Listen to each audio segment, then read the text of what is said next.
Minimalism அப்படின்னு சொன்ன உடனே எல்லாரும் டீக்ளட்டரிங் தானே அப்படின்னு சொல்லுவாங்க. இல்லைனா உங்கள் வீடு எப்போவுமே ஒயிட்டாக இருக்கும்ல அப்படின்வாங்க. இல்லாட்டி நீ ஒரு வடிகட்டின கஞ்சன் தானே அப்படின்னு கலாய்ப்பாங்க. பட் மினிமலிசமில் டீக்ளட்டரிங்கையும் தாண்டி நிறைய லைஃப் லெசன்ஸ் இருக்குது அப்படிங்கிறத நான் உணர்ந்தேன். ஸோ இந்த வீடியோவில் அதை தான் நான் உங்களோட ஷேர் பண்ண போகிறேன். Number 1, you can't buy your way out of insecurities.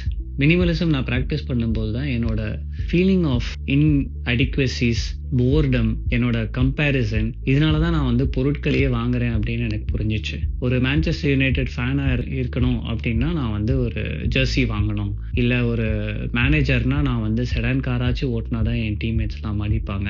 So இந்த மாதிரி தப்பான ஒரு இன்செக்யூரிட்டிஸ்லாம் வச்சுக்கிட்டு நான் என் வாழ்க்கையை வாழ்ந்துட்டு இருக்கேன் அப்படிங்கிறத மினிமலிசம் தான் எனக்கு புரியவே வச்சுச்சு. ஒரு மாலுக்கு போனேன், ஏதாவது ஒரு பொருளை வாங்கினேன், ஒரு சட்டை அந்த மாதிரி நான் வாங்கிட்டேன். ஸோ ஒரு டோபமின் ஹிட் எனக்கு கிடச்சிச்சு.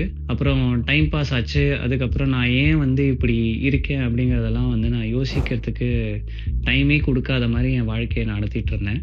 பட் என்னோட relationship with things born out of என்னோட fear of being left alone, என்னோட ஃபியர் ஆஃப் ஃபெயிலியர், என்னோட பயம் அப்படிங்கிறதையே என்னை ஃபேஸ் பண்ண வச்சதே மினிமலிசம் தான். So you can't buy your way out of these insecurities அப்படிங்கிறத நான் புரிஞ்சுக்கிட்டேன். அதை டீல் பண்ணுறதுக்கும் எனக்கு அந்த பக்குவத்தை கொடுத்ததும் மினிமலிசம் தான். Number 2, time is the real luxury. என்னோட ஸ்பேஸை மட்டும் நான் கிளியர் அவுட் பண்ணாமல் என்னோட டைமையும் என்னோட கேலண்டரையும் நான் கிளியர் அவுட் பண்ணும்போது எனக்கு என்ன புரிஞ்சிச்சு அப்படின்னா, டைம் தான் most valuable asset in your life அப்படின்னு எனக்கு புரிஞ்சிச்சு. என் ஸ்பேஸ் மட்டும் இல்லாமல் என்னோட கேலண்டரையும் நான் ஃப்ரீ அப் பண்ண ஆரம்பித்தேன். அப்போ எனக்கு என்ன புரிஞ்சிச்சு அப்படின்னா, true value of life and true happiness எங்கே இருக்குது அப்படின்னா அவைலபிலிட்டி ஆஃப் டைமில் தான் இருக்குது. Time to do what you love, time to do creative stuff, time to spend with the most important people. இதெல்லாம் தான் ட்ரூ ஹாப்பினஸ் உங்களுக்கு தரும் அப்படிங்கிறத எனக்கு நல்லா புரிய வச்சதே மினிமலிசம் தான். ஸோ மினிமலிசம் ப்ராக்டிஸ் பண்ணும்போது உங்கள் craving for things craving for being in the presence of people இல்லைனா or just being in the present அப்படிங்கிறது உங்களுக்கு நல்லா புரியும். Number 3, fewer options leads to more freedom. Less is more அப்படின்னு minimalism பற்றி சொல்லுவாங்க.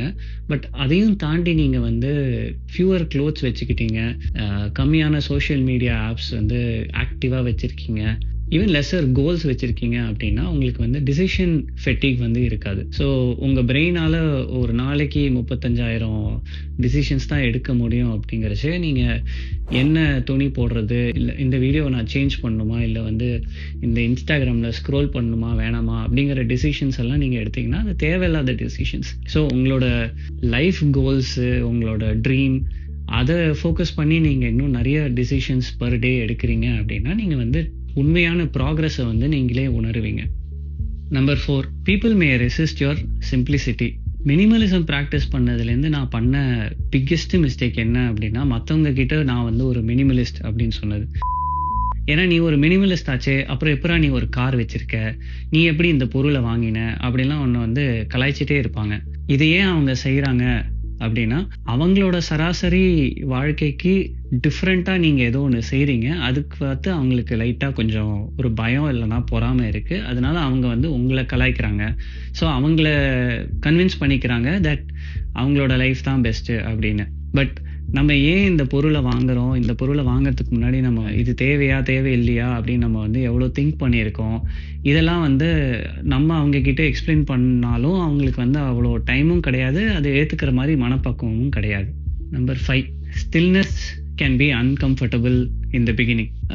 மினிமலிசம் ப்ராக்டிஸ் பண்ணும்போது என்னோட திங்ஸை ஒரு 70% நான் குறைச்சிட்டேன். அதே போல் என் கேலண்டரையும் நான் 70% ஃப்ரீ அப் பண்ணிட்டேன். ஸோ இந்த கேப்ஸ் இருக்கும்போது ரொம்ப ஒரு ஃபியர் ஆஃப் மிஸ்ஸிங் அவுட், அப்புறம் ஒரு அன்கம்ஃபர்டபுளான ஒரு ஃபீலிங், ஏதாச்சும் ஒன்று செய்யணும் அப்படின்னு. ஏன்னா நம்ம பிரெயின் இவ்வளோ வருஷமாக அந்த ஆக்ஷன்லேயே இருந்திருக்கு.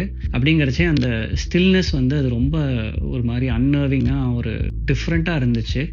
பட் ஓவர் டைம் நம்ம அந்த ஸ்டில்னஸை இன்னும் புரிஞ்சுக்கிட்டு அதை என்ஜாய் பண்ணி அப்புறம் ஒரு ஸ்டேஜில் அந்த ஸ்டில்னஸை நம்ம கிரேவ் பண்ண ஆரம்பிச்சிரும். Number 6, your identity is not your job, status or wardrobe. ஒரு 5 வருஷம் முன்னாடி என்னோட ஃபேஸ்புக் ப்ரொஃபைலில் ஒன் பேராகிராஃப் அபவுட் மீ அப்படின்னு சொன்னேன்னா, Man United fan, formula 1 fan, அப்புறம் ஆக்டெக் ப்ரொஃபஷனல் அப்படின்னு நான் போட்டிருப்பேன். இதில் எனக்கு என்ன புரிஞ்சிச்சு மினிமலிசம்க்கு அப்புறம் அப்படின்னா, இதெல்லாம் வந்து ஆக்சுவலாக ரொம்ப இம்பார்ட்டண்ட்டே கிடையாது. ஸோ உங்களோட ட்ரூ செல்ஃப் என்ன அப்படிங்கிறது வந்து நீங்கள் டிஸ்கவர் பண்ணணும். ரியாலிட்டி என்ன அப்படின்னா, நீங்கள் யார் அப்படிங்கிறது nobody really cares about you or what you do or what you where.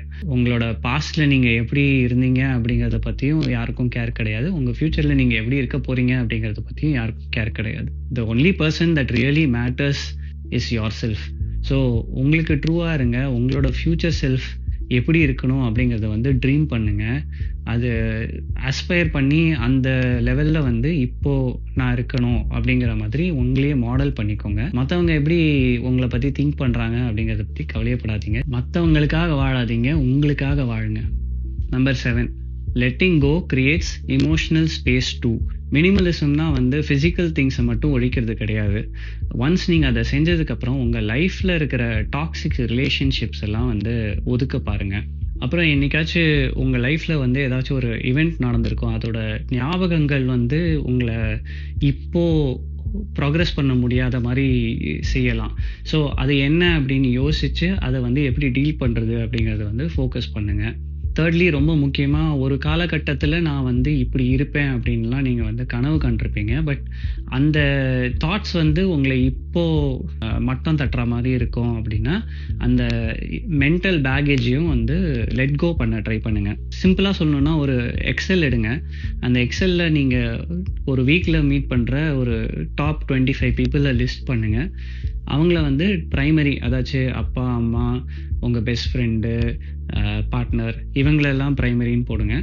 Secondary, அதாச்சும் ஒர்க் கலீக்ஸ், பாஸு, அப்புறம் மிச்ச ஃப்ரெண்ட்ஸு, அவங்களெல்லாம் செகண்டரின்னு போடுங்க. டெர்ஷரி, அதாச்சும் வீட்டில் வேலை செய்கிறவங்க, வாட்ச்மேனு, மளிகைக்கடைக்காரு, என்னைக்காச்சும் ஒரு தடவை நீங்கள் மீட் பண்ணுறவங்க, இப்படி நீங்கள் செக்ரிகேட் பண்ணிவிட்டு ஒரு ஆள் பக்கத்துலேயும் அவங்க வந்து உங்கள் மேலே பாசிட்டிவ் இன்ஃப்ளூயன்ஸ் கொடுக்குறாங்களா, நெகட்டிவ் இன்ஃப்ளூயன்ஸ் கொடுக்குறாங்களா, இல்லை நியூட்ரலா அப்படின்னு பிளாட் பண்ணுங்கள். இந்த மேட்ரிக்ஸ் கிடைச்சதுக்கப்புறம் சப்போஸ் உங்கள் ப்ரைமரி பர்சன் வந்து நெகட்டிவாக இன்ஃப்ளூயன்ஸ் பண்ணுறாங்க அப்படின்னா அவங்களோட டைம் ஸ்பெண்ட் பண்ணுறத கம்மி பண்ணிக்கோங்க. நீங்கள் வந்து அத்தியாவசியமாக அவங்கக்கிட்ட பேசி ஆகணும் அப்படின்னா உங்கள் டேர்ம்ஸில் அவங்களோட பேசுங்க. ஒரு 5 விஷயம் நீங்கள் என்ன பேசணும் அப்படின்னு ஸ்ட்ரக்சர் பண்ணி அதை பேசிட்டு அவங்க நெகட்டிவிட்டி உங்களை அஃபெக்ட் பண்ணாத அளவுக்கு நீங்கள் மென்டலி அதை ப்ரிப்பேர் பண்ணி வச்சுக்கோங்க. இல்லை அந்த டைமை வந்து குறைச்சிருங்க. செகண்டரி அண்ட் டெர்ஷரியில் வந்து இருக்கிற நெகட்டிவை வந்து நீங்கள் ஸ்விட்ச் பண்ண பாருங்கள். வேற யாராச்சும் ஒருத்தரோட மாற்றிக்க பாருங்கள். ட்ரஸ்ட் மீ, இவங்க எல்லாரையும் விட ரொம்ப இம்பார்ட்டண்டான பர்சன் நீங்கள் தான். ஸோ இந்த டிசிஷன்ஸ் வந்து நீங்கள் ஹார்டாக இருந்தாலும் எடுத்ததுக்கப்புறம் நீங்கள் வந்து ரொம்பவே பெட்டராக ஃபீல் பண்ணுவீங்க. Number 8, you value your experiences over impressiveness. இப்போது நிறைய பேர் இன்ஸ்டாகிராமில் என்னோட வெக்கேஷன்ஸ்லாம் போடணும் அப்படிங்கிறதெல்லாம் ஆஸ்பயர் பண்ணி அந்த ஹாலிடேஸ்க்கு டிசைன் பண்ணிப்பாங்க. அவங்களோட ஆக்ஷன்ஸை வந்து அதுக்கு தகுந்த மாதிரிலாம் நடிப்பாங்க. பட் மினிமலிசம் ப்ராக்டிஸ் பண்ணதுக்கப்புறம் என்ன புரியும் அப்படின்னா, நீங்கள் தான் ரொம்ப இம்பார்ட்டண்ட். அண்ட் உங்களோட கேரக்டருக்கு ஏற்ற டைப் ஆஃப் எக்ஸ்பீரியன்ஸஸை வந்து நீங்கள் ஷேப் பண்ணிப்பீங்க. அண்ட் அதை வந்து நீங்கள் ஃபாலோ பண்ணுவீங்க. So you will be true to your self. Number 9, your needs R for lesser then what you thought. இப்போ என்னை பொறுத்த வரைக்கும் எனக்கு என்ன ஹாப்பியாக இருக்கும் அப்படின்னா, அஃப்கோர்ஸ் ஒரு நல்ல ட்ரெஸ்ஸு, ஒரு 2 ஜீன்ஸ் பேண்ட்டு, ஒரு சாக்ஸு, ஷூ, அப்புறம் வேலைக்கு சாப்பாடு, அப்பப்போ கேட்கறதுக்கு ஒரு இளையராஜா பாட்டு, இது தவிர படுத்துக்கிறதுக்கு ஒரு இடம். இதெல்லாம் இருந்தாலே நான் வந்து ரொம்ப ஹாப்பி. என் ஃபேமிலி கூட இருந்துச்சுனாலே நான் ரொம்ப ஹாப்பி. இதை நான் எப்போ உணர்ந்தேன் அப்படின்னா, என்னோட திங்ஸ் எல்லாம் விட்டு போனதுக்கப்புறம் தான் நான் வந்து உணர்ந்தேன் that life is so much simpler. நம்மளோட நீட்ஸ் எல்லாம் வந்து ரொம்ப சிம்பிள் அப்படின்னு.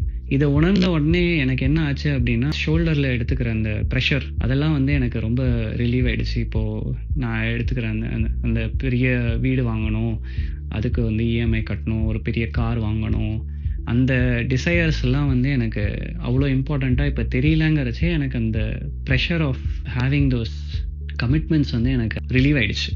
Number 10, gratitude and mindfulness becomes your default setting. மினிமலிசமோட ரொம்பவே அலைண்டான ஒரு விஷயம் என்ன அப்படின்னா மைண்ட்ஃபுல்னஸ். ஏன்னா என்னோட ட்ரூ செல்ஃப்க்கு ஏற்ற மாதிரி நான் இப்போ பிஹேவ் பண்ணுறேன்னா, இந்த மொமெண்ட்டில் நான் வந்து எனக்கு பிடிச்சவங்களோட நான் ஸ்பெண்ட் பண்ணுறேன்னா, ஒரு விஷயத்தை நான் வாங்கும்போது இது தேவையா தேவையில்லையா அப்படின்னு கான்ஷியஸாக டெசிஷன் எடுக்கிறேன்னா, அப்படின்லாம் பண்ணும்போது ஆட்டோமேட்டிக்காக வந்து நீங்கள் மைண்ட்ஃபுல்லாக இருப்பீங்க. அண்ட் மைண்ட்ஃபுல்னஸோடு இருந்தீங்கன்னா உங்களுக்கு ஸ்ட்ரெஸ்ஸு கம்மி அப்படின்னு எல்லாருக்கும் தெரியும். அண்ட் உங்களோட வாழ்க்கையை வந்து உங்களுக்கு உண்மையாக நீங்கள் ஷேப் பண்ணும்போது ஏதாவது ஒரு இவெண்ட் அதுக்கு சாதகமாக நடந்துச்சுன்னா நீங்கள் ரொம்ப கிராட்டிடியூட் ஃபீல் பண்ணுவீங்க. அந்த கிராட்டிடியூட் வந்து ஃபீல் பண்ணுறது மட்டும் இல்லாமல் அதே மாதிரி இன்னும் எனக்கு பிடிச்ச ஈவெண்ட்ஸ்லாம் நடக்கும் அப்படிங்கிற மாதிரி உங்கள் லைஃப்பையே நீங்கள் ஷேப் பண்ணுவீங்க. ஸோ ஒரு பாசிட்டிவ் ஸ்பைரல் மாதிரி நீங்கள் க்ரியேட் பண்ணுவீங்க. So gratitude and mindfulness will become your default setting of minimalism. இந்த வீடியோ உங்களுக்கு பிடிச்சிருந்தது அப்படின்னா, நான் 8 வருஷமாக மினிமலிசம் ப்ராக்டிஸ் பண்ணி என்ன கற்றுக்கிட்டேன் அப்படின்னு ஒரு வீடியோ போட்டிருந்தேன். அதுவும் நீங்கள் செக் அவுட் பண்ணுங்கள். அதே போல் மினிமலிசம் பற்றி உங்களுக்கு ரொம்ப பிடிச்சிருந்துச்சு அப்படின்னா என்னோட மினிமலிசம் பிளேலிஸ்ட் செக் அவுட் பண்ணுங்கள். அதில் வந்து நிறையா tips of how to keep your mind and house clean அப்படின்னு நிறைய டிப்ஸ் இருக்கும். ஸோ அந்த பிளேலிஸ்ட்டோட லிங்க்கையும் நான் தரேன், அதையும் செக் அவுட் பண்ணுங்கள். தேங்க்ஸ் ஃபார் வாட்சிங் லைஃப் அண்ட் பிளாக்.